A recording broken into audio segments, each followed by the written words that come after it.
Welcome back to the top 8 of Stream League 12, sponsored by CoolStuffInc.com. We have our top 8 for you, and I can't wait for you to see it. I'm going to have Mox Ruby right over here go over the top 8 decks for you so you can see what you should probably be playing after this week in Standard. What do those top 8 look like? Well, at the top of the top 8, our only undefeated player is Lord Kaiju playing Esper midrange. This particular Esper midrange deck is very focused on Plaza of Heroes as its mana base because it is a legendary deck. It has 29 creatures, all of which are legendary, as well as 4 planeswalkers, which also count as legendary. So that really helps the mana base function and flow. We saw this deck a couple of times, really good at making tokens, really good at playing the long game. So Lord Kaiju is our one undefeated player. One thing to mention real quick, sorry to interrupt, about Lord Kaiju's deck is he has probably the most dreamiest of dream curves in all of Standard right now. Turn 2, Thalia, turn 3, Adeline, turn 4, Urtai, wins the game every time, no questions asked. Yep, absolutely. Being able, and so many of the big cards are 3 mana right now that being able to delay it for a turn with Thalia and then get Urtai to get rid of whatever they play, be it a Fable of the Mirror Breaker or a Liliana, is a huge deal. And speaking of very good 3 mana cards, second place is Scott Spurlock, who's playing a Golgari midrange deck. And there's a bunch of things happening in this deck, but it really wants to get Topiary Stomper active. 4 copies of Topiary Stomper here. This is a Storm the Festival deck. It has a lot more of sort of mid-rangey creatures, things like Workshop Warchief, and of course the top end, Sheoldred and Titan of Industry. Our second of 4 4/1s is a Jund midrange deck that is another Storm the Festival deck. This one's also a fight rigging deck. We saw Mark play this deck a little bit. 4 copies of Shakedown Heavy, as well as some big creatures like Soul of Windgrace to be able to try to activate fight rigging. And oh, by the way, Cruelty of Gix is also in here to be able to try to reanimate things like Titan of Industry and other big giant creatures. We have another Esper midrange deck at number 4, played by Philip Marr. This one is much more of a traditional looking list, more removal spells, 4 copies of Wedding Announcement. This also features Rafine Scheming Seer as a 4 of. We also see Phyrexian Missionary in this deck as a 4 of, a very good mid-range creature to play on turn 2 or turn 4, depending on what you want to do, and 4 copies of the Wandering Emperor as well. Our last 4/1 is our first mono black deck. It took a while for us to get to mono black, which was the big name of the tournament. But it seems that Bruno is the only mono black mid-range to make the top 8. You know what this deck's all about. There's Sheoldred, there's Tenacious Underdog, there's Graveyard Trespasser. This one actually cuts down on some of the big hits that people think you might play. Only 2 copies of Liliana, only 2 copies of Sheoldred, in favor of a wider swath of types of cards, 2 main deck Reckoner Bankbuster, and a couple of additional removal spells as well.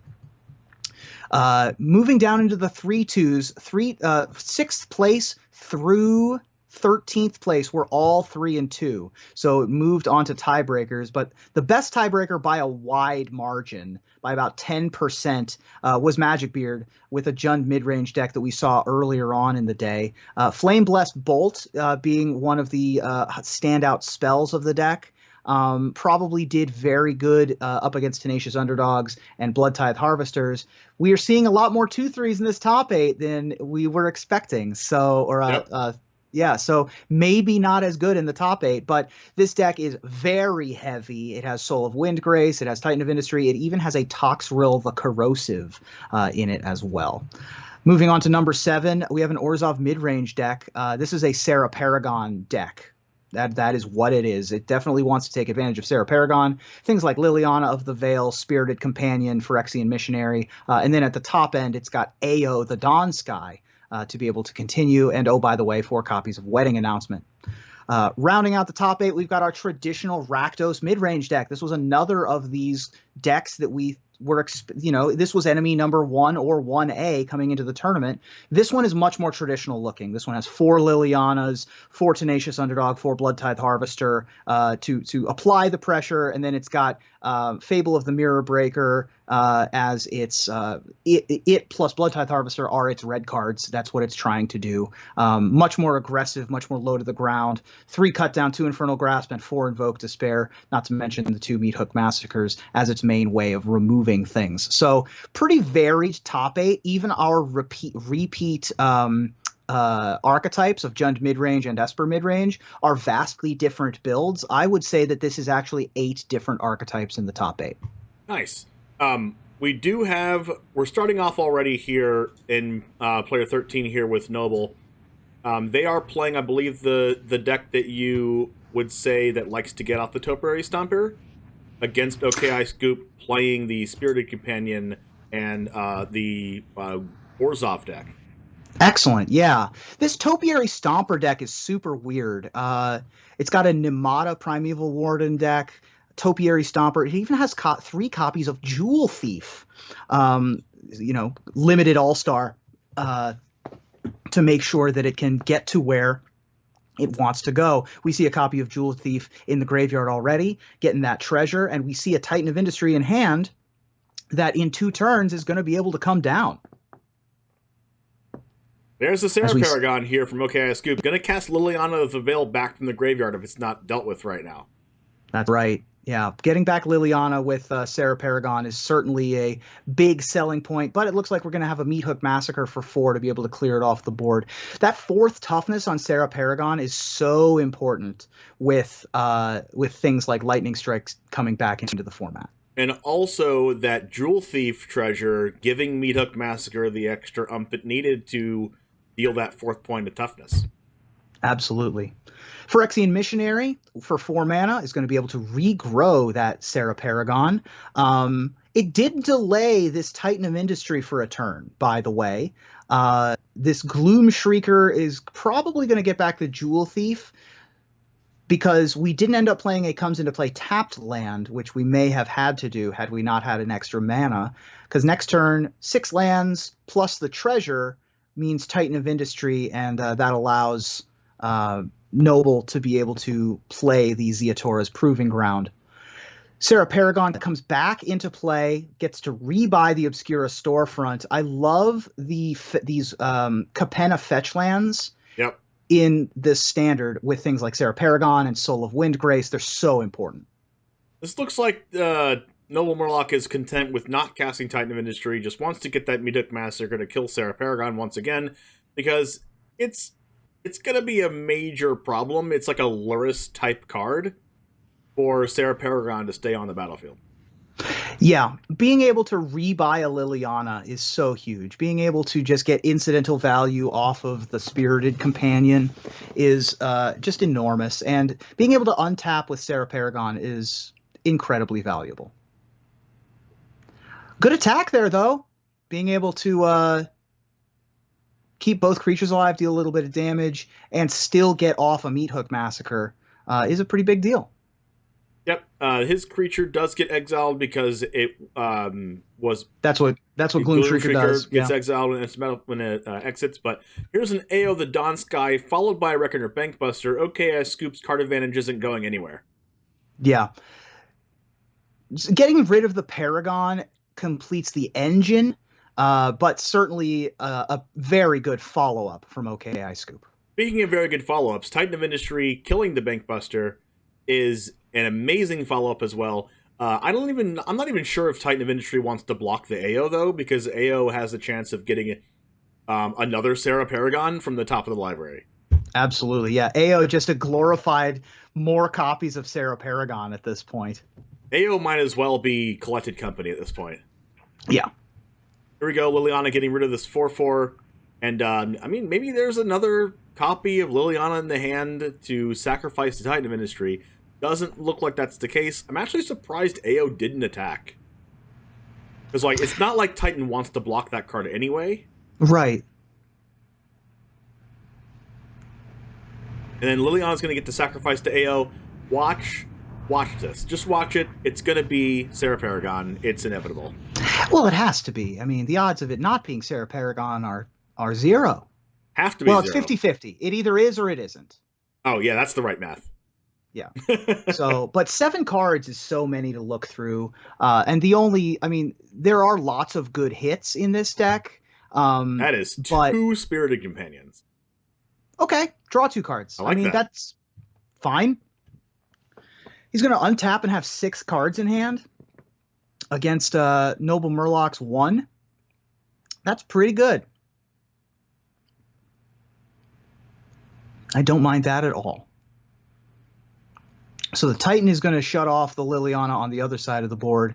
The Tenacious Underdog is just going to get a little bit of chip damage in. Oh, never mind. Here comes the Wandering Emperor, putting a damper on all of the plans. Yep. Oh, never mind. We accidentally made a 2/2. So okay. The Liliana is going to die. Was that an accident? That had to be an accident. Was it an accident? Well, he said oops. He said oops as an emote. Okay, So if it wasn't an accident, then it's a BM. So I'm going to guess that it's an accident. Okay, it's an accident. But in either case, it's not that much of an accident. The 2/2 is going to be able to take out the other Liliana, and then you're still able to remove the Titan in the main phase, and you're now at 5 cards in your hand. Exactly. So I'm happy with how that turned out. Was it a BM? I don't know. I don't even know. I don't think so. He said it was an accident. I think you'd rather have 2 Lilianas on the board than none if you're in OKI Scoop's seat. So here we have Tenacious Underdog coming back from the graveyard yet again. Being able to mitigate the life loss on Tenacious Underdog with the Meathook Massacre is such a huge deal.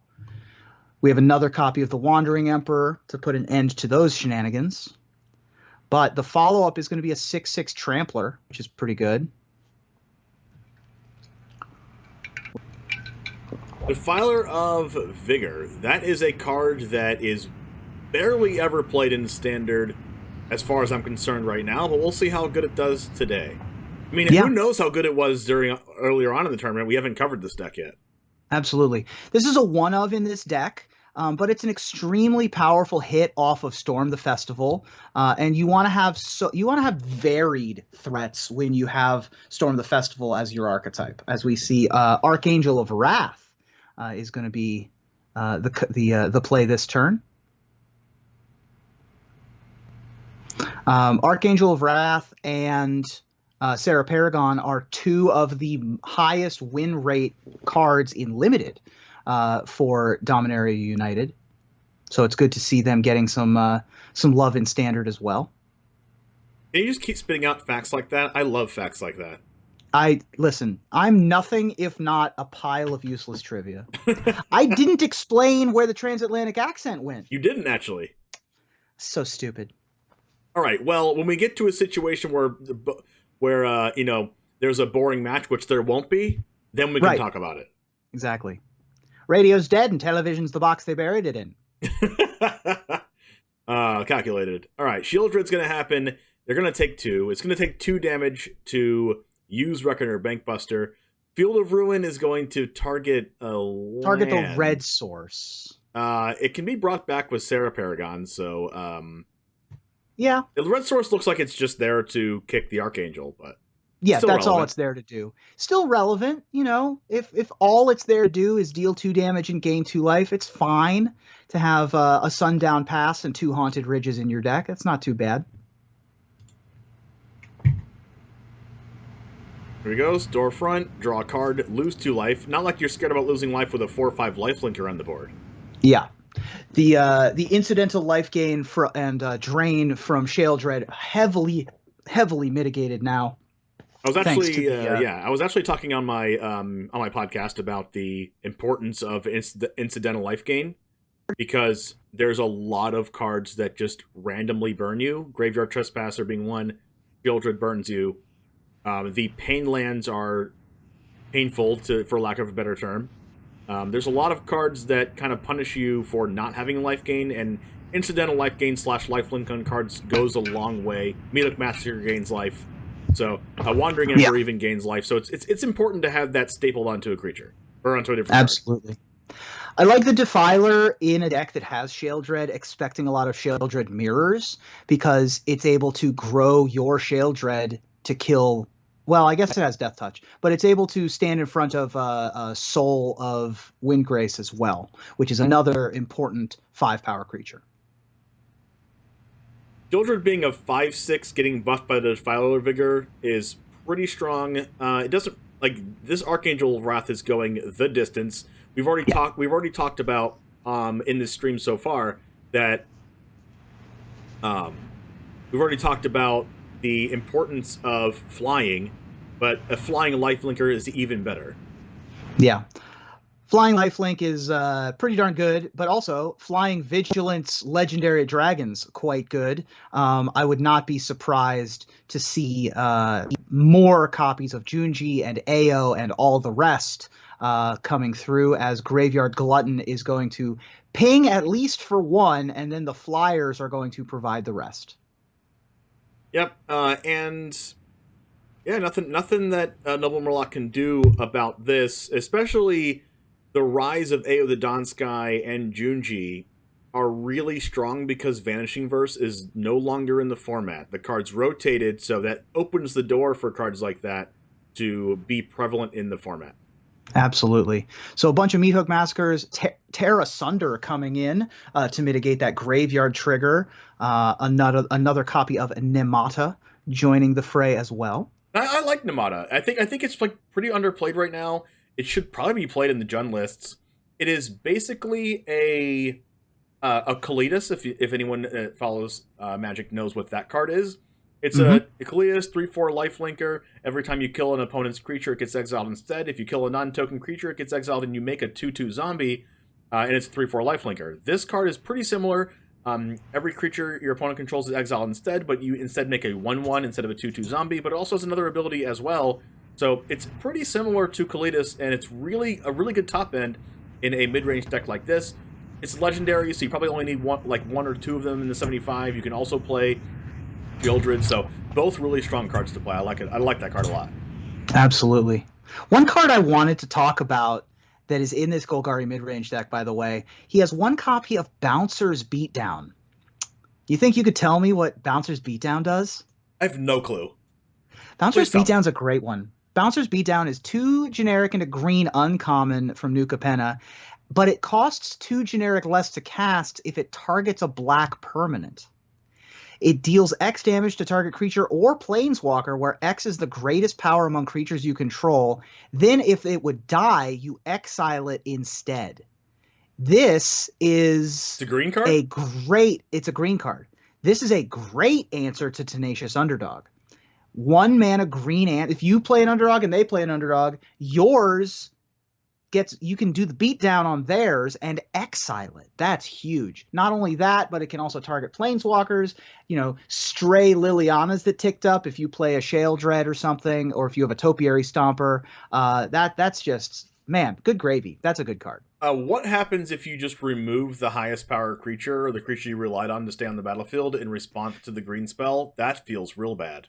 That feels real bad. If you only have one creature on the battlefield and then you cast Beatdown and they respond by killing it, that's not going to go well for you. But if you have 2 creatures on the battlefield and one's a 4/4 and one's a 3/2, and they kill the 4/4, you still get the effect. You don't have to target your own creature with it. Oh, it says greatest power creature on the battlefield? That you control. Okay, yeah. You control. The only target is the opponent's creature. Okay. Well, we see the game plan enacted from Noble Murloc here. Getting that Topiary Stomper on the board. Ramp is a very important part of this strategy. So it's like a Golgari mid-range ramp deck, similar to like the old historic Sultai ramp decks with Uro. It's a mid-range deck, but you just a big aspect of the deck is ramping. Absolutely. As we see a turn 2 companion and a turn 3 wedding announcement, getting that mid-range Orzhov plan down. This turn is going to be another Topiary Stomper after we drew a land, so that's going to turn on these Topiary Stompers next turn. I like this a lot because it holds up the Terra Sunder for the wedding announcement. I don't know if I like casting at sorcery speed here. It's not like OKS Scoop. The only thing you're giving OKS Scoop here is just information that it's going to get removed. So they might actually change their play based on that. I would much like to see it in the second main phase right before end step. And there's a Sarah Paragon off the top. We are going to get a turn 5 Titan of Industry after our turn 3 and turn 4 Terra Stompers. That's pretty good. Pretty good. And we're going to get in for 8. That is a huge attack. Topiary Stomper, 7 lands in play, get to attack and block now. Sarah Paragon can't bring anything back out of the graveyard because Terra Sunder exiles. We have a AO, the Dawn Sky coming down. Now it's a matter of, oh my goodness, that's the Storm the Festival off the top. We're jamming it.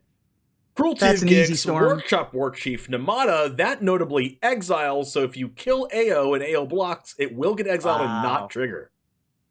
Namada, War Chief, and Cruelty of Gix all are great hits. Cruelty of Gix gets to hit a card out of the hand as well. It gets to hit the nothing out of the hand. I mean, that's kind of a win, right? I mean, information's power. AO's going to block and get exiled. Yeah, I don't know if they realize. I don't think OKI Scoop has a choice. I think that that this is going to be a feel bad sad, but I don't think there's a choice but to trade your 5-mana dragon and get rid of the cool thing it does in order to not die. But he saw the writing on the wall. I think every Timmy in Magic just rejoiced right now and how that matchup played out. That game was a beatdown. I mean, the goal of the deck is to turn on Topiary Stomper as fast as possible. So if you get 2 of them and get to 7, you get it on turn 5. And if you get to 7, you get a Titan of Industry, which is the best big creature that we have access to. So Stomper removal, and Titan is, I mean, good. That's the best that you can hope for. Agreed. Now we're gonna see with OKS Scoop on the play, seeing if the ramp plan of Noble Murloc on the draw is going to be a little bit too slow. But if you're going to play a matchup on the draw, having ramp is one of the best ways to turn it into your favor. Yeah. Yeah, there's some interesting options from this Orzhov mid-range deck. Extract the Truth is in the sideboard as additional discard. You know, there's a lot of... This game wants to go long. This game wants to delay until Sarah Paragon can take over, till you can kick an Archangel of Wrath, until the wedding announcements can flip. This is almost a control deck. There are a lot of great ways for this deck to be able to control the game until such a point that it can take over. I actually think that this is probably the best possible situation for Noble Murloc. OKS Scoop does nothing, and then we have Cruelty of Gix on turn 4. That's pretty good. That is quite potent. Cruelty of Gix on turn 4. What are we hoping to hit? Probably an AO, the Dawn Sky. AO, the Dawn Sky, Junji, Sarah Paragon that they didn't want to cast yet to play around removal. And also, not only that, but Cruelty of Gix gets to search another card next turn to keep the wheels turning, and also reviving whatever they hit off of this Cruelty of Gix. If it's an AO the Dawn Sky, that means that Noble Murloc has access to it. Now that the Wandering Emperor comes down, he knows to not attack with the underdog to get it exiled. Right. Good information. Oh, he's just still going to attack. All right, that's fine too. If it was me, I think I'd take the Sarah Paragon because Cruelty of Gix can bring it back to your board, and you can start bringing back your own Jewel Thieves and Topiary Stompers if they die. Yeah, having the Wandering Emperor in the graveyard is... I mean, it's not my favorite. I guess OKI Scoop would rather... I mean, it's a lose-lose, but he would rather Noble Murloc have a Wandering Emperor than his own Sarah Paragon. Now we have a Soul Transfer here in the hand. Sarah Paragon cannot bring back the land yet, but it can get a 1/1 counter, which protects against Meathook Massacre. Meathook Massacre would be able to kill it. We can search any card. We can get any card. Any card. I'm assuming it's a Storm the Festival. Like that's the deck we are. Although it could be a removal spell. Could just be Terra Sunder. It could be to get rid of the Paragon. Yeah. If it was me, I think I would have just discarded the Paragon, but we're in a different spot in the game now. We have interesting to see a Renin 7 with no Astika's Chariot in the format. But it does help you get to your Storm the Festivals if you mill them, and this is a ramp deck. So you can cast it out of the grave. Absolutely. And it's a great answer to all these flyers he's facing down. It's just a good, solid card. Might not be the best card ever, but dead. Yeah, goes and gets a Titan of Industry, which, is going to be able to come down next turn. This is going to take out one of the red sources, which is not super relevant. But it's something. Like, what is Titan of Industry going to do? Like, there's Soul Transfer in the hand already? Yeah, I'm not sure I love getting Titan here. I think I would rather have Storm the Festival and cast it. Well, maybe it's just like a bait of the Soul Transfer to try to just use it on something. +1/+1 on the Sarah Paragon, attack him with Sarah Paragon. Next turn, Noble Murloc gets to play a land, kill the Wandering Emperor, and cast Meathook Massacre for 6, killing the Paragon. Okay. I buy that. And then we just have Titan of Industry as backup. I think I still want Storm the Festival, though, but it's close. I mean, Titan is the best thing that you can cast with your mana at the big mana ranks, but certainly feels like I would have rather have stormed. Right now, Meathook Massacre is like best possible, but also I don't like the utilization of the Cruelty of Gix. Like you didn't bring anything back. Yeah. Yeah, there was nothing to bring back. So first things first, clear out the Wandering Emperor, clear the board with Meathook Massacre, and we are back to board parity. We know that our opponent only has Soul Transfer, Takenuma, and a mystery card in hand. And the life totals are 22-10. So, I mean, not the greatest, but not the worst. And our plan was always to play this Titan later anyway. With 8 mana available, perfect for Workshop Warchief and Topiary Stomper to come down. Why did the mana tap like that? Because they could cast both spells anyway. Oh, I hate it. I hated seeing all of those forests get tapped. It made me so mad. It's like, why would the auto tapper do that? Now my hand is nothing but green cards. Why here. Are you leaving a swamp untapped? It's fine though. I think Noble Murloc's doing the best thing. They're trying to get the Soul Transfer to be used. Yeah. The ideal scenario is make our opponent cast Soul Transfer before this Titan happens. I don't think that he's going to take the bait. It looks like an Archangel of Wrath that's going to come back down and plus again and add more flyers. Yep. And then what's going to happen is he's going to play the Titan and then it's going to get Soul Transferred. So I really like this play from OK Scoop. Yeah. The Archangel comes down, doesn't even need to be kicked, and prevents lethal. Oh my. Oh, keep it. Okay. That's a great top deck. Yeah, now the rubber band is on the other claw. Now the problem is we didn't get anything on the board. So I don't know what I thought. OK Scoop was going to play that 4-3 or the 3-4. I don't think Noble Murloc doesn't need to get anything on the board. But OK Scoop notably didn't play the Archangel last turn. If he did, then Noble Murloc would be like almost dead. There's a second Titan. Ooh, now that the helps. Soul Transfer doesn't do anything, and Noble Murloc can go to 1 life, but it's not dead. Also, Titan can just gain life and make a 4/4. Yeah, I think gain life, make a 4/4 is the play. Just in case there's another Archangel off the top. Yep. Wow. Wow, he's going to sneak this game through. Oh my goodness. There have been real. If there's anything we've learned about Standard today, is that there's really good games of Magic. Yeah.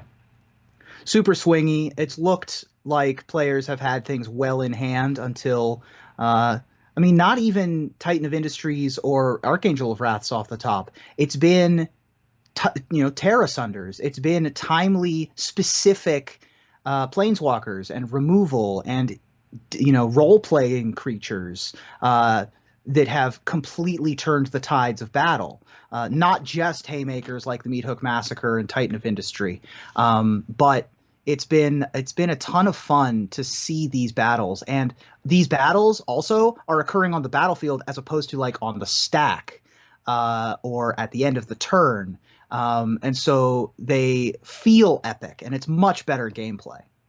Yep, exactly. And the Soul Transfer gets to get the Wandering Emperor back, which is interesting. It does gain some life. So instead of exiling Titan of Industry, they want the Wandering Emperor. Yeah, I get that. I think that at this point in the game, the oh my gosh, there's a dig up. You can search for any spell now. So dig up is. Does it like the Duress in this deck or something? Well, we've got Cruelty of Gix. Oh wait, that does take the Emperor out of the hand. Would take the Emperor if the Emperor didn't play it. Terra Sunder. Emperor can exile the Titan of Industry and go to 11, but there is more than 11 damage on board. Left over. Yeah, 13 power left over. The Wandering Emperor is not going to be able. Holy moly. Yeah. Big, beefy green creatures. A Timmy's dream. This this deck is very cool. And kudos to OKI Scoop for making the top 8, and well done to Noble for the victory. Once these mid-range decks get so heavy, once these control decks start coming out of the woodwork, that's when the Esper deck that is so good at mitigating any of the control strategies really shines. If you pack your deck full of 4 and 5 mana spells and then your opponent goes Thalia into Adelaide, well, that's not great. Yeah, go ahead. I was just going to add that I don't think that we've seen the best build of anything with Leyline Binding yet, which is of course a premier removal spell, and there is still those red aggro decks, and I think that Shivan Devastator is looming on the horizon, waiting for its time to shine. And I think when that deck does shine is when people will start, after people start going to Blue-White Control, Blue-White X Control to start to beat these mid-range decks, then what beats the Blue-X Control decks? That's the Shivan Devastator. Yeah, absolutely. Here we see a Make Disappear. What were we just talking about? Maybe Gotcha here is ahead of the curve with Make Disappear on Fable the Mirrorbreaker. Someone in chat said that Destroy Evil is a card that kills Sheoldred and Fable the Mirrorbreaker. So it has that modal use to it, so maybe that's the card that Control uses in the format. We see a double Tenacious Underdog here, which can put a lot of pressure on Gotcha. Maybe there's a Wandering Emperor or something here. Yep, there it is. Yep. Yeah, Gotcha's Esper build is a lot more traditional control elements, and certainly not as aggressive with the Wandering Emperor and Make Disappear. The big top-end card that we're going to see, perhaps not right now. It depends on how they feel. But the big top-end thing here is going to be Ao the Dawn Sky. Here we see a first Striking Knight token. And there's the AO. Look at that, just in time. Just in time to be really good here, actually, right? Yeah, extremely good. There's not a lot that Benjo has going for him right now. There's a land, at least, to be able to Takenuma back a way to remove AO or just any other thing that's just a playable card right now. Underdog's not going to do anything here. AO has Vigilance, and then that means in 3 turns, Benjo might just die to this AO. Yeah, I mean, this is a very fast clock with Wandering Emperor ticking up, AO in play, and no recourse for Benjo to be able to do anything about it. Gotcha has a lot of tools at his disposal as well. 3 copies of Make Disappear to protect anything that could be threatening this this Air Force. There's a wedding announcement. A lot of really valuable cards here in Gotcha's deck. That permanence to create more permanence is a little bit of a theme that we're seeing here. Wandering Emperor is a removal spell that also makes more permanence. Wedding Announcement makes more permanence and is also a permanent. These cards that specifically play around your mono-black opponents playing Invoke Despair are very important. Invoke Despair on AO, if you sacrifice it, gets you more value even after you sacrifice it, so that's important. Also, Make Disappear, being able to counter the Invoke Despair or counter anything else that mono-black can be playing. I think mono-black will continue to be a archetype that you have to build your deck around. So it's more of about how you can build your deck around beating mono black while also beating the other mid-range decks. Yes, I agree. And also, mono black is going to evolve and change. We've talked about it a couple times today, where that deck can take so many different forms. It can take more of a control deck form with more discard. Concealing Curtains and Pilfer are both still cards in this format that that players could have access to. So I don't think that that this tournament is the death knell for mono black. This is it just, you know, it is nice that there are things that are able to be played even if it exists. Yeah, and you might even have to change up the way that you play mono black a little bit because people are prepared for Liliana and Invoke Despair now. You might have to switch up the build. And the good thing about mono black is so versatile that you can basically do anything, right? Yeah. It has so many different tools. I don't know that Liliana is the direction you want to be in right now with all of these wedding announcements and legendary dragons. I mean, I can't really think of when Liliana's been great today.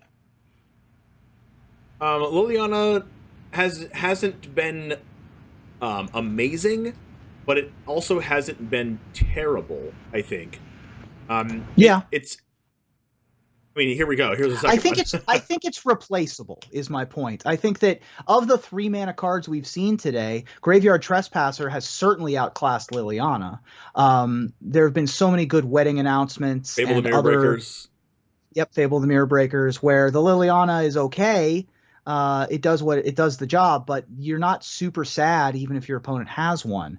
Whereas, you know, Sheoldred can take over a game. Graveyard Trespasser can take over a game. Even Sorin, we saw have a much better showing today, because I think that Liliana just has so big of a target on its back, and so does Invoke Despair, that you're trying to find ways to mitigate having to sacrifice a creature. You're trying to mitigate ways having to discard a card, and the ability for things like Teachings of the Kirin that we saw earlier, multiple bodies coming into play at the same time, really put a damper on Liliana of the Veil. One thing to note about this Rakdos mid-range deck that I just noticed is it's basically just mono black splashing Bloodtithe Harvester and Fable the Mirror Breaker. Yep, that's all you need. I mean, we have a couple cards in our sideboard, I guess. We have Abrade and Voltaic Surge, but this deck is you're trading away the mana of a mono-colored deck in order to upgrade your to maybe one of the best 2-drops and certainly one of the best 3-drops in the format. You're not losing a ton by adding red. You're losing access to, you know, your second or third best creature in Evolved Sleeper, I guess. But right. You're gaining access to the long game in Fable of the Mirror Breaker. So I like the Rakdos build a lot better, personally. So you're losing Evolved Sleeper, Field of Ruin, and what else are you really losing? You're losing out on like more copies of Sheoldred, I guess? More copies of Sheoldred or more removal. You know, you certainly the build of mono red, or not mono red, of Rakdos midrange is much more homogenized than the builds of mono black. We were talking about one of the strengths of mono black being that you can change into so many different types of decks. Being Rakdos midrange does not afford you that. You are much more heavily dependent on Bloodtithe Harvester and Fable, and so you can't stick and move quite as much as you can with mono black. Now, that is because Rakdos gives you that sheer power of Bloodtithe Harvester and Fable of the Mirror, two of the best cards in Standard pound for pound. So it sort of changes you from, all right, do I want to be control? Do I want to be mid-range? Do I want to be aggro? Strategy where you can sort of change what build of mono black you are into a very focused type of deck.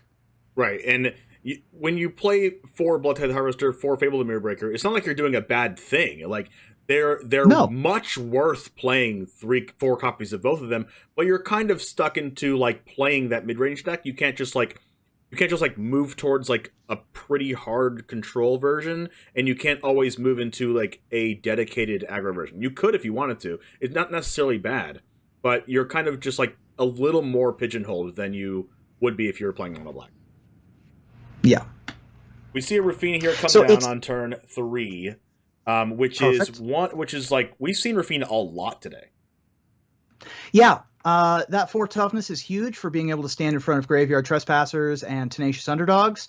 The ward is just so we say the word incidental a lot, but that ward, prevents end of turn infernal grasps and cut downs so effectively that it almost always survives. And 4 toughness for 3 mana, and then getting to connive very quickly is extremely powerful. As we see a Fable of the Mirror come down on turn 4, we decided to wait a turn on that. I think he was afraid of Make Disappear, and would rather have gotten the unlicensed Hearse countered, which didn't happen. So we just resolved everything, and we're not unhappy to have them in play. We'll agree here. Now, if you're Gotcha here and you attack with Raffine, you gotta have like a Wandering Emperor in hand to like I think justify the attack, because you're taking a lot on the backswing if you're attacking with Raffine here. Yeah, taking 5, going down to 11. I think that the loot is probably worth it, even if you don't necessarily have a great follow up right now. What if we're not attacking with Raffine, we're just sitting back with a wall, which is not, we're not winning, we're not moving in any direction. This at least makes it a 2/5 if we want to start blocking with it. So, yeah, I don't think that there's an option except for to attack, as we discard a Wedding Announcement. Even Sorin the Mirthless is a powerful enough card to play in Pioneer, let alone Standard. I play it in my main deck in Rakdos midrange in Pioneer. So like very powerful cards here.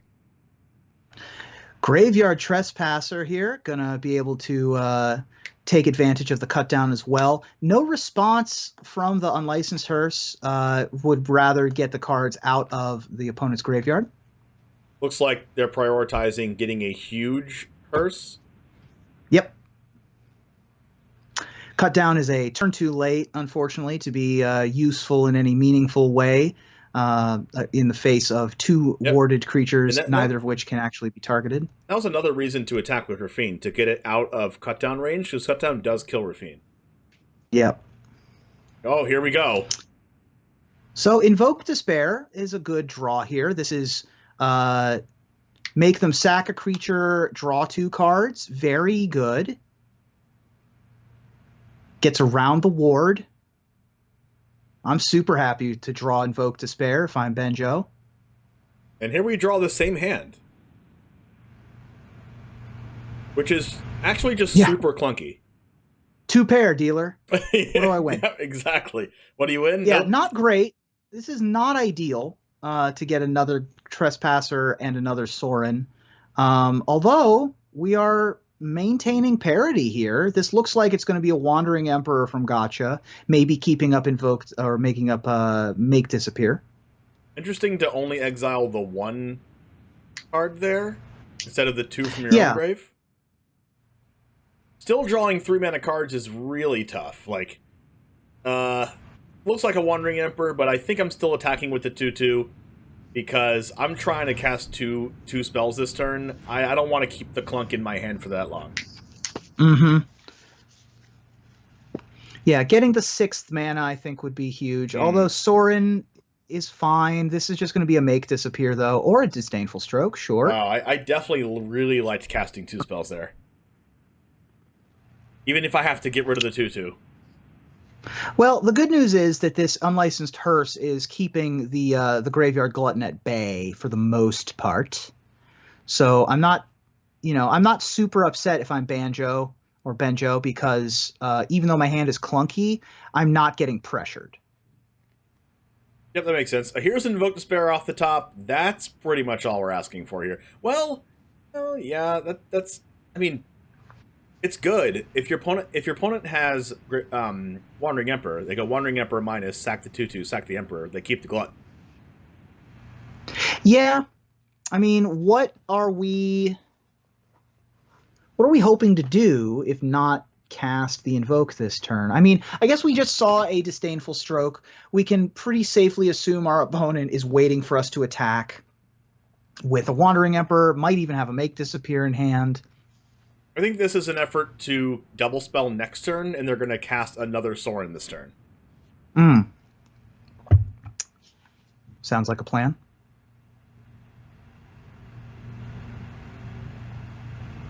It's like, why else would you do this play if you're not casting Sorin? Or you could Invoke Despair this turn with the new treasure token. Well, yeah, but you also cost the mana to do that anyway. Like, right. You could have just kept the reflection untapped. Yeah, you could have just done the thing already. Yeah, I don't know. I don't know what the reasoning was for that. Yeah, now you're putting the reflection in danger of being Wandering Emperored. Exactly. Yeah, which is what's going to happen. Yeah, that's what I was thinking. Yep. So, not great on the board as it sits.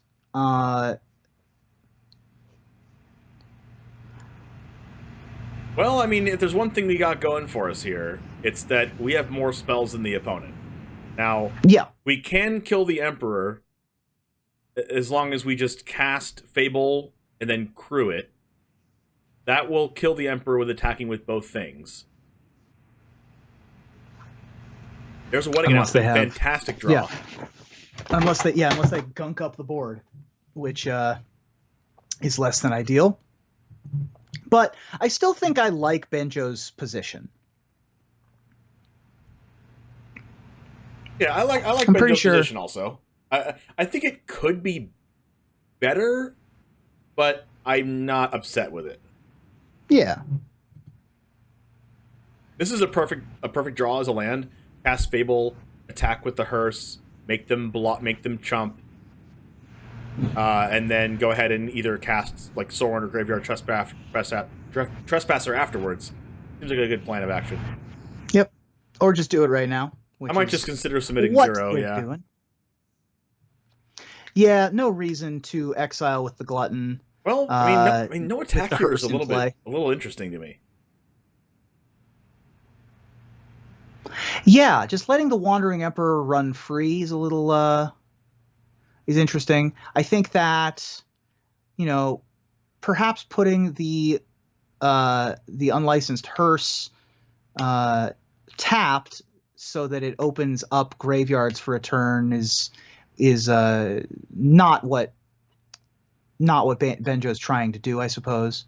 Neither player is really making a ton of moves here. I think that we've gunked up the board enough that now it's going to come down to flyers. It's going to come down to Meathook Massacre.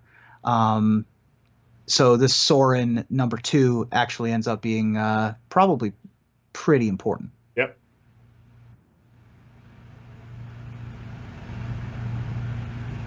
And we can still play 2 spells if we want to flip these gluttons.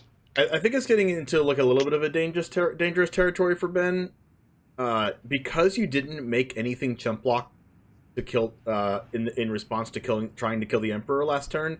You're gonna let the wedding announcement buff everything, which makes it even harder to attack.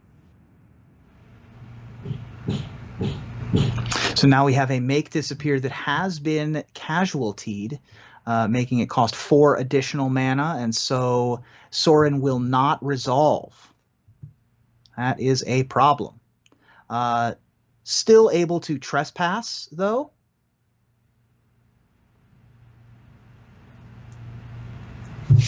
And now we're going to get some big attack in.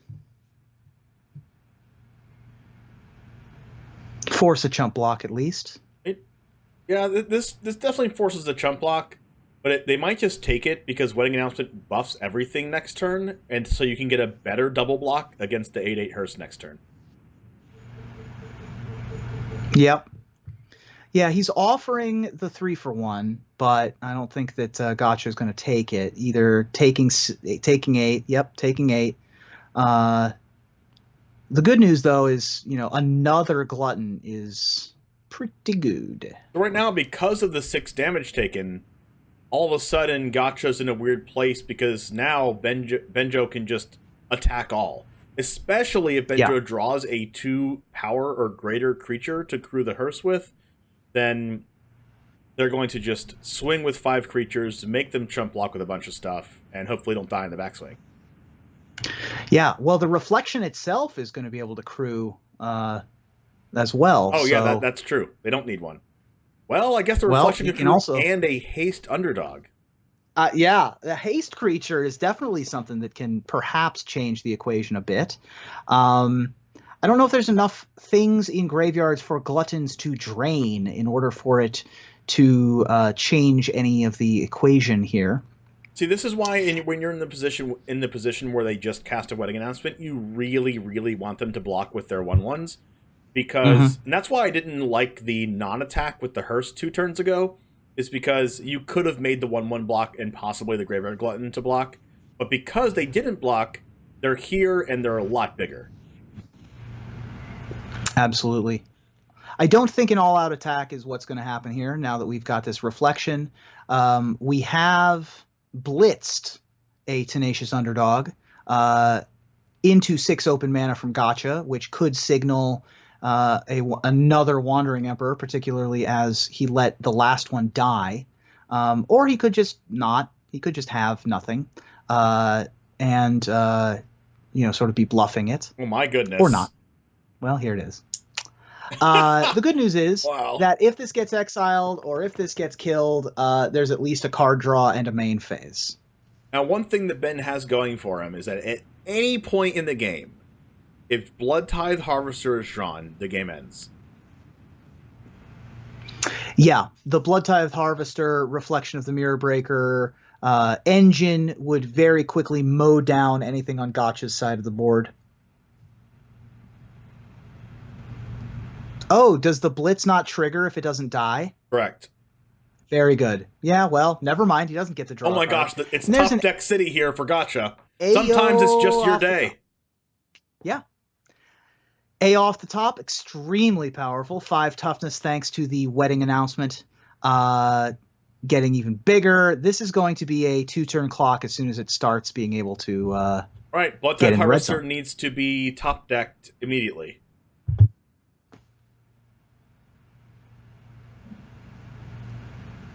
Yeah, I think that there's there's an Infernal Grasp, which do you just have to kill the AO and hope nothing comes from it? Like, I think so. I think you have to kill the AO maybe during Gotcha's upkeep, so they don't get a creature and start attacking with it. Yeah, so that they don't attack with it next turn. Well, because this might find a flyer still. Here we go.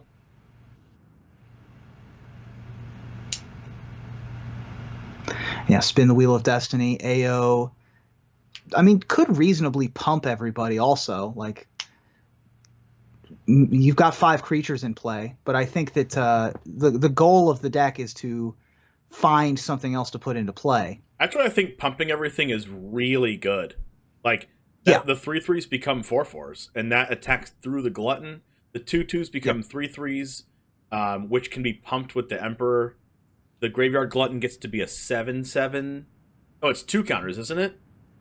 Yeah, I think it's 2 counters. So the 2/2s become 4/4s and tangle with the Gluttons.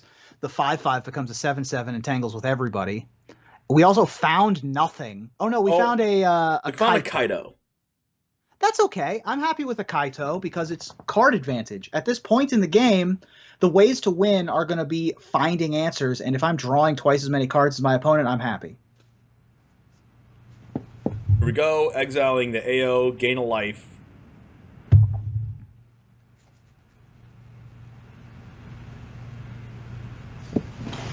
Crew up. The well, 2/2. I mean, I'm not. I wish this had happened on like 3 turns ago, but here we are. We're leaving everything in the graveyard. 1, 2, 3, 4, 5 attackers. 1, 2, 3, 4, 5 blockers. They have to block. They don't have to block a Trespasser and a 2/2, so they can go to 1.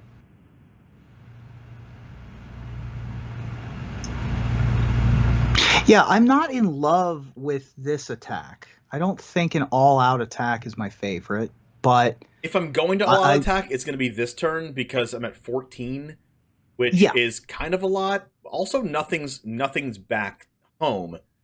6, 7, 8, 9, 10 possible damage here for Gotcha. Doesn't kill him, but I mean 12 possible damage actually for Graveyard Glutton leaves Gotcha at 5 life after the life gain from Graveyard Glutton. Probably minusing Wandering Emperor to make a 2/2 to come back to block, and then drawing a card with Kaido. Drawing Cut Down here is amazing. Yep, quite good. Yeah, I guess seeing the Kaito and knowing the card advantage that is coming, you know that you have to step on the gas. That is, like, that's all you can do. And so going all in there, I think, is reasonable.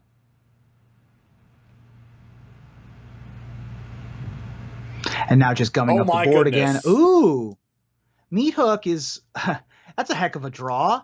So this is a that's game, right? Is that lethal? You crew and then Meathook for 3, and then that's game 7 damage. What on earth just happened? What a wild top deck! What a great top deck that is. How upset is Gotcha right now? Yeah, that's a rough beat. That's that's a tough one to swallow, but we'll survive and we'll move on. Wow. What a game. What a game. What a game. So this match does deserve to go to game 3. I really appreciate them making that a reality for us. But yeah, that's a heartbreaking last top deck. So looking at the sideboard options. Go ahead, sideboard. Looking at the sideboard options, this matchup does get gummed up very quickly. I would like to see the Meathook Massacres that are in the sideboard come back into the main deck. Oh, that was only like a 2 of Meathook Massacre that he just top decked for game. It was. A few more removal spells. I mean, I suppose it depends on what role you think you are. And I feel like we are a bit more of a control deck, honestly, because our opponent is playing so many tokens. And so I would love to see more Meathook Massacres. I'm not in love with Infernal Grasp, honestly, in this matchup. You do have some targets you desperately need to take care of. Rafine, but I definitely Sheoldred. Yep. But I think that, late game, I want Meathook Massacres in this. Even though I'm a heavy creature deck, I want Meathook Massacres at the end of the day. This hand's great. This hand is ideal. Turn 1, turn 2, turn 3. What more could you ask for? This is everything we want, for sure. Especially on a mulligan to 5. Oh, I didn't even notice that Gotcha had to mulligan twice. Oh, no. And there's a second Duress. Yeah. Oh, no. Another Duress. So 2 wedding announcements and a cut down are our options. So we're not even going to play the Bloodtithe Harvester. We're just going to get Duressed again. Oh, no. Yeah. And then the traveling carnival of Graveyard Trespassers is just going to start. a trio of trespassers are Well, close to on their way. well. And if there's no spell here, then they all become gluttonous. Hoo boy. I guess the only hope here is if it's an Emperor, and then hope that there's no other really good spell. Okay, no Emperor, second Trespasser. Could be, that's not a counterspell. That means that card in hand's probably a 5-dropper, a Meathook Massacre. It's a land. Oh no. Land. 2-turn clock. Mulligan to 5, get Duress twice is not ideal. Oh no. This is bad. I feel for this. This is a bad way to lose a Especially after the top deck lethal after you had control of the game in game 2. Uh-huh. Yeah. This is oh no. Magic's a cruel game sometimes. It really is. Also a very difficult game. Alright, we get the little bit of like the salty nice from Gotcha. Sure. I mean, Listen, I if all I'm able honestly to do do is thing. activate my if all that I'm able to do is activate my emotes, I'm going to activate my emotes. That's what's going to happen. No, that's game. 9 damage. Yeah. Wow. What a way to end it. Yeah. And now Gotcha's going to do what arena players do and rope. And Perfect. rope. Yeah. Well, I mean, we'll see. Does Gotcha do they have a stick together in their deck? What wraths could they have? Meathook for 3 right now. Let's go. Perfect. Meathook for 3 after the tank, after the good game. Yeah, I love it. I mean, look, our avenue to victory is to tilt our opponent. That's the way we win. My head says Rakdos midrange is going to take it. My heart says that this Golgari midrange deck is going to take it. So it's tough for me. I'm in the same boat as you. My head thinks Rakdos. My heart really wants this deck we're looking at to win. So we're going to watch this deck. It's the finals. Stream League 12, sponsored by CoolStuffInc.com for all the marbles. Double Storm the Festival, Titan Administrator. This is a great sample hand for this deck. 6 mana, 6 mana, 7 mana. Yeah, Perfect. I know. And of course, the Rakdos midrange deck is a little bit more aggressive. It is able to pressure Marco. So hopefully we can get to that 7 mana. I also think it's possible that we just use this blood token here. It's possible that we just like trade harvesters real quick and then use the blood token to try to draw into like another harvester. But we see that we give Benjo the option to trade them. It's an attack. Sure. I'm super happy about that if I'm Mark, I think. Well, I mean, if you're going to be happy about it, you might as well use the ability to kill the harvester, because if you're happy about the trade, then you don't want them to just go no blocks. Right. Yeah, I suppose that's true as well. I think the information that Banjo also is okay with the trade is also valuable. As we see a Graveyard Trespasser come down, that's going to take care of the Titan that got discarded. So no craziness happening there.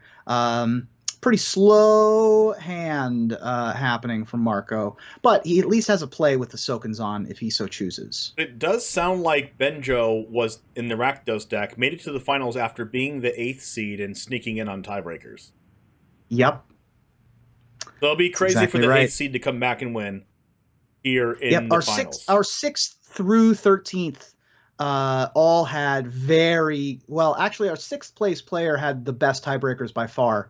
Our 7th through 13th all had very similar tiebreakers, and being the 8th seed, I think he was only up by about 3 percentage points on the 2nd tiebreaker. So pretty close. You know, not the closest I've ever seen, but certainly pretty close. We're probably going to see a Sokenzan here come down, making a couple 1/1s to chump block the Graveyard Glutton just in case they don't draw a spell to play. We don't or we just keep the land. Well, we drew a 3rd Storm the Festival. Like, our only hope now is that our Storm the Festival. We have 3 Storm the Festivals. We're casting Storm the Festival for the rest of the game. We just have to hope it's good enough, right? Like that's what we're doing. Well, next turn we're going to Storm the Festival into some good cards, and then we're probably going to get, like, maybe we get a land off of it, or maybe we get a land for turn. Then we're going to cast Titan of Industry, and then we're going to destroy Fable of Mirrorbreaker and gain 5 life, and then go from there. Okay. This sounds like a plan. I don't mind that world. I think that that's a good world to live in. But that also means that Storm the Festival can't just straight up whiff. That's true. Here we go, 8 life. We've built our deck for this Storm the Festival. This is the moment for you. This is the moment.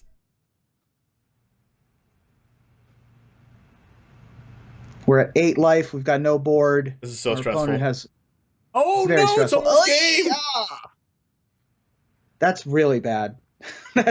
We don't like that at all. Don't cycle it. Don't cycle it, Mark. I don't. I think you just go to 2. Yeah. Oy, oy, oy. Here we go. It was the land anyway. What do we do here? So Cast Storm. how do we not lose here? I guess is the more important question. No. Workshop War Chief has to be one of the cards, I think. Wait. Fight rigging plus Shakedown Heavy, and then get another Storm the Festival off the fight rigging? Or like, oh no, get a Titan of Industry. Yeah, I think it's Shakedown Heavy, fight rigging, and hope to hit a Titan. Here we go. Is it a Titan? It's a Cruelty of Gix. There's no Titan in the grave, though. I don't think this is Titan. Yeah, we got that removed, unfortunately. I think that's it. Well, they don't necessarily have game, except for they have a Haste Underdog. Okay, here's another body. This is what they need. They just need another have body. the Haste Underdog, so it's game on board. Yeah. That was close. If a Titan of Industry was hit, then the game swivels onto a different axis. Well, we do see a cut down here, though. So maybe it wouldn't mattered. I don't know. But might not have mattered. No Titan there was enough. Yep, no Titan there. We had already had one exiled, and we had one in hand, so unfortunate. That's why I was a little surprised that that Benjo accepted the trade for the 3/2s, honestly, was because he's so aggressive. I would have thought that wouldn't have happened, but here we are. So Pithing Needle's coming in. Really? Which, I mean, that's the first thing that he reached for was those Pithing Needles. Maybe that's for Liliana or for Sorin? Yeah, Liliana, Sorin... And Reflection of Kiki-Jiki, and Bloodtithe Harvester. And Bloodtithe Harvester. And Unlicensed Hearse? Sure. Because Hearse gets rid of the Titan of Industry that can come back off the Cruelty of Gix, and also gets rid of Storm the Festival in the graveyard, but it looks like they sided out all Titans. Okay, weird. Well, Mark got this far doing that same thing against Rakdos, so I mean, that's true. It's been working for him. Yep. I'm trying to figure out what the Pithing Needle is specifically for. It looks like it's for Liliana. That's my best guess. My best guess is Unlicensed Hearse, but it could work both ways. Yeah, I don't really like it as a sideboard card for this matchup. I don't think that's what I don't think the game is hinging on the activated ability. But he's played this matchup a ton, so he's the one that knows. We get a turn 1 Duress. Take out that Invoke, please. Thank you. We also have the Unleash the Inferno for later. And we also have we have Unleash the Inferno to kill the Reflection of Kiki-Jiki.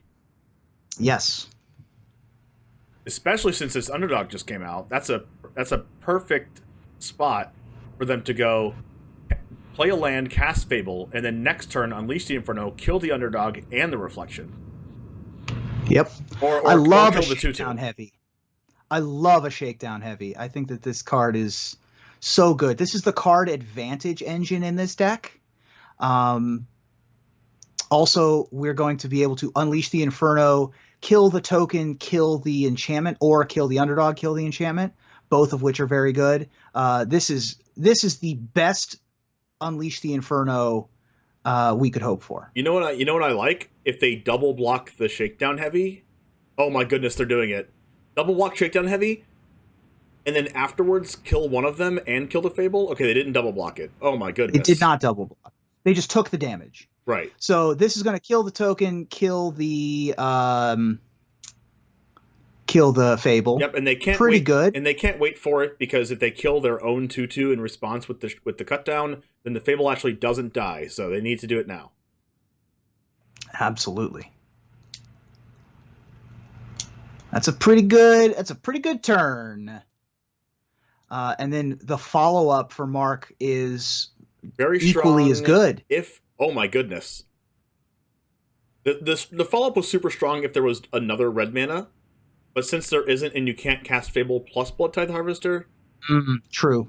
I guess there can be a red mana off of this Shakedown Heavy draw, considering Benjo might feel pressured to give the draw. Yeah. I feel like if you take the first 6, you're almost priced in to take the second 6, though. Yeah, it's like you can't just like change your game plan now. Like your game plan is to not have them draw cards off of it. All right, here we go. Agreed. Probably going to play out the Boseiju.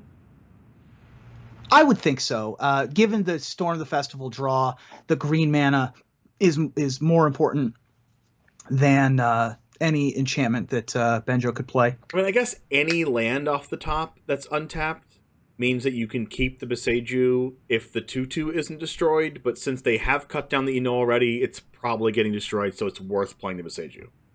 Yeah, I think that this leaves you so much more open, especially since Chapter 2 of Fable allows you to discard whatever it is you want to discard. Discard Bloodtithe, probably? Oh, discarding nothing. He's going to... I think I would have discarded the Bloodtithe there. We definitely attack with the Shakedown Heavy, and then play Sheoldred and put them in check. Okay, so are you priced into taking another 6? No, apparently.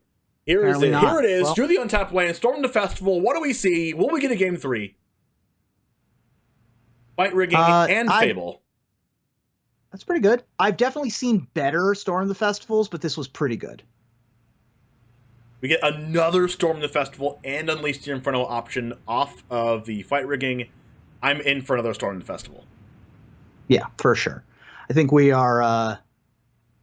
I think that we are too dug deep into a hole for Benjo to dig back out. I think at this point in the game, the fight rigging deck has way too much go over the top power to do for Rakdos to do anything about.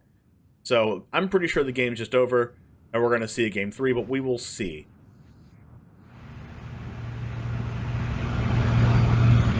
I mean, there's so much gas in this deck. There's so much.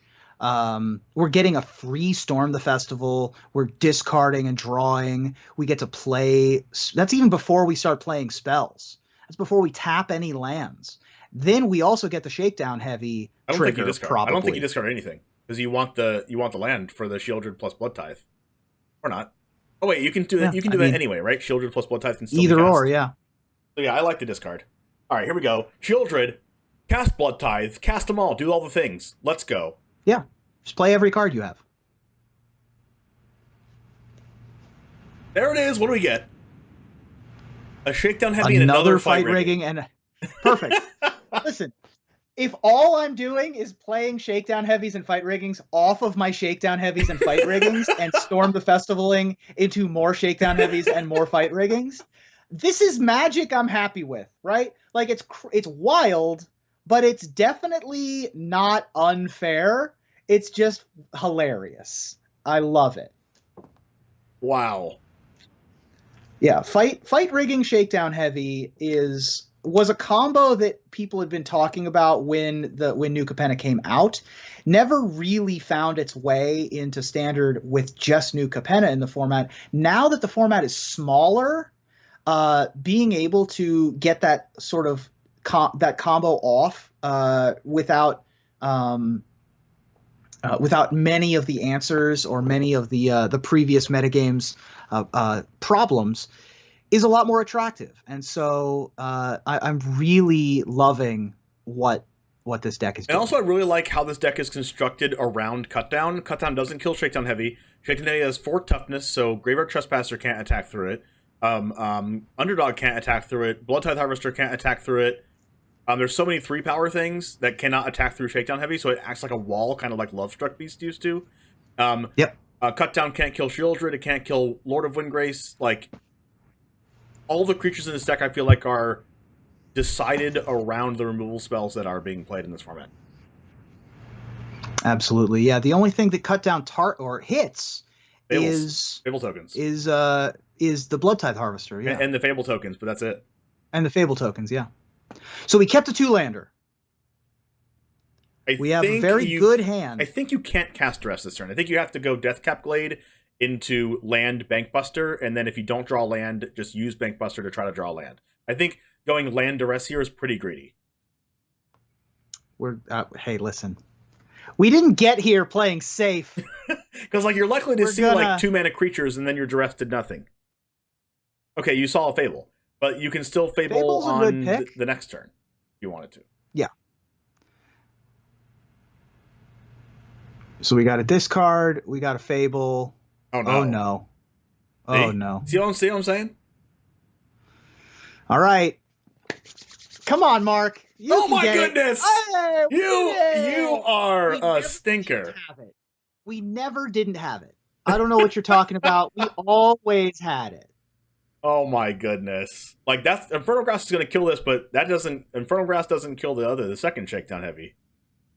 Right. That's a Sheoldred though. You know what doesn't care about Sheoldred? Shakedown Heavy. You know what also doesn't care about Sheoldred? Unleash the Inferno. Well, we're going to need a 3rd land for Unleash. Never didn't have it. But I mean, I think we just play Shakedown Heavy here. You have to. Oh. And if they have an artifact plus they can use that Voltage Surge and kill the Shakedown Heavy, then they better have it. It's going to be tough. Yeah. They got to have Bloodtithe Harvester right now though. That's the only way to make an artifact. Raven Man, are they going to discard? They're not Doesn't going to. Look like it. Just gonna That's keep a land. It. Opponent draws a card, they lose 2 life. If they attack with Shakedown Heavy, they'll lose another life. Okay, I don't think I like that land drop. I think you just well, actually, considering how Benjo played last game with the Shakedown, they would just take it, right? So I honestly think you might just need to not attack. Because they would just take it, this is just standing back on defense for the Sheoldred for now. And then next turn, you can unleash the Inferno. And even if there's an artifact to kill Shakedown Heavy, you can at least crew the Bankbuster to block the Raven Man. Yep. Raven Man's going to make him discard. Discarding Sorin the Festival is good. We've got 85 Storm the Festivals as per usual. Like this is fine. If our opponent is only doing that, I think that we're happy. I think Marco's happy. And here we go. Unleash the Inferno is going to happen on the Sheoldred. Yep. So that's pretty good. We drew our Pithing Needle. And now I think we can attack with Shakedown Heavy, right? Yes, absolutely.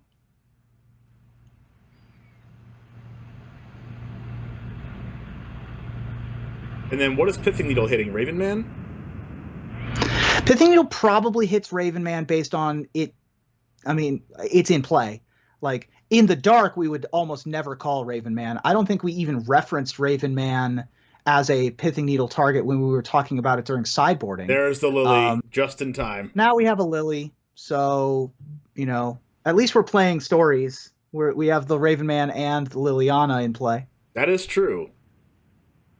Which I love. All right. I think now it's Liliana. I think now you just discard, Pithing Needle? Brother.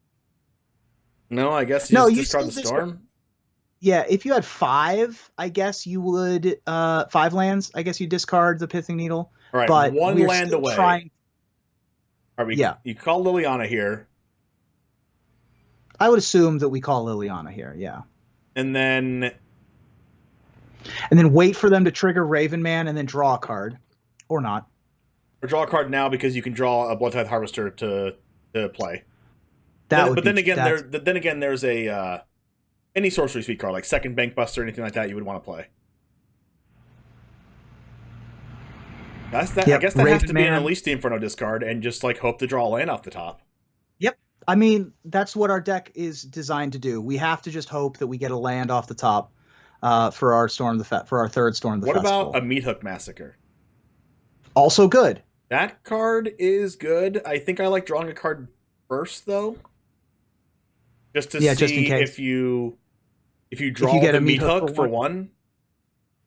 If this is a Meathook, it's going to be a punt.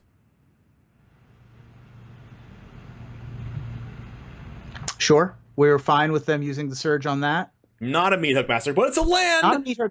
It is a tapped land, but we can't play it because of the Raven Man. Because of Raven Man, yep.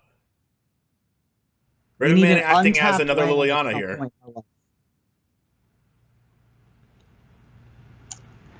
Oh boy. So I think Mark just has to hope to spike an untapped land or a Meathook Massacre. Yep. That's what we got. That's the play. We're either That's not either one of those. One more draw at it. Yep, we got one more. One more shot. Game 3. That's a tap land. Oh, gross. Oh my. That's too bad. It's not game over though. Nope. Not yet. Because of the one life gain and this one blocker. That's the land. Well, yeah. We made a treasure token off the Bankbuster so we can afford to discard the swamp, cast Storm the Festival, get Fight Rigging plus Shakedown Heavy. Fight Rigging gets another good spell. Because we can't gain life anymore. Because we sided out all the Titan Ministries. Yep. What can they even get? I think that like Meathook Massacre is like even better than casting Storm the Festival next turn, I think. Yeah. Nemata would be a good one. Workshop War Chief gains life. Yeah, there's not a ton. It's got to be Meathook. It's got to be Meathook, I think. That's a Fight Rigging. That doesn't do anything. It's got to be Storm the Festival. Another Fight Rigging into and a bunch of lands. A life gain card. And that's not going to be good enough. Nope. Wow, not a lot of great. That's just BM from your own deck showing you 4 untapped lands in your Fight Rigging. That was also just how powerful Raven Man was there. Yeah. Listen, I think that Raven Man is a Tenacious Underdog gets all the credit. But Raven Man really does just put the hammer down on games. This is a one of in this Rakdos midrange deck. It's extremely powerful and basically took over this game. Wow. And Rakdos midrange wins Stream League 12, sponsored by CoolStuffInc.com. Congratulations to Benjo sliding into 8th place on Breakers and taking over the top.